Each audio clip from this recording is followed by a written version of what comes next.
Բարև ձեզ իմ շատ սիրելի ժողովուրդ, նորից ես եմ, Մարիամ Վահանյանը իր բարձր տրամադրությամբ,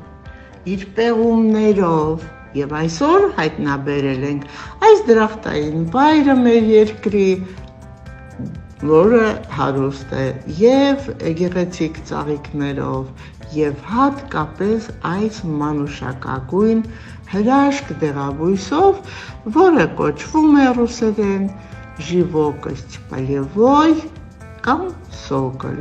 Խնդրում եմ իմ շատ սիրելի ժողովուրդ, մեկնաբանություններում ձեր ակտիվ մեզ ասեք, ինչպես են ձեր վայրերում, մարզերում ասում այս ծաղկի անունը։ Այն իհարկե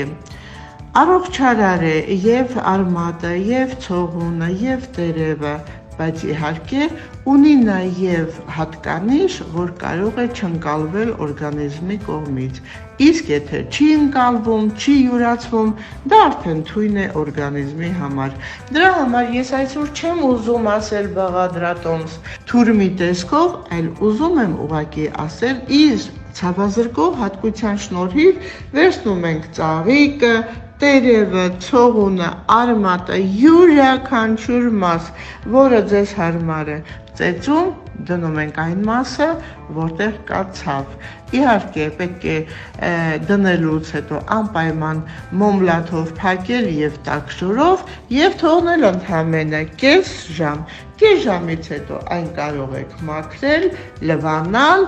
և այնուհետև քսել որևիցե ձիթայուղ կամ որևիցե քսուկ։ Իհարկե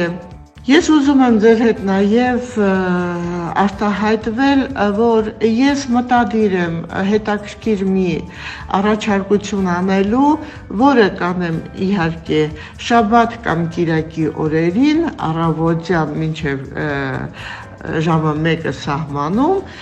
և խնդրում եմ այսօր, այս պահին կիսվեք, որպեսզի մեզ ավելի շատ հայեր նայեն, ավելի շատ հետևորդներ լինեն, որպեսզի մեր առաջարկությունը իրականացնենք և դա այդ առաջարկությունը լինելու է իմ և ձեր համար, իմ շատ սիրելի ժողովուրդ, ես պետք է ուրախացնեմ բոլորին, մենք պետք է ապրենք հաշտ ու համերաշխ, երջանիկ և մեր կյանքը շարունակվի մինչև 100 տարեկան, ես ձեզ սիրում եմ, դուք եք այդ էներգիան ինձ տվել և մենք աշխատելու ենք իրար հետ միշտ ուրախ և երջանիկ, սիրում եմ։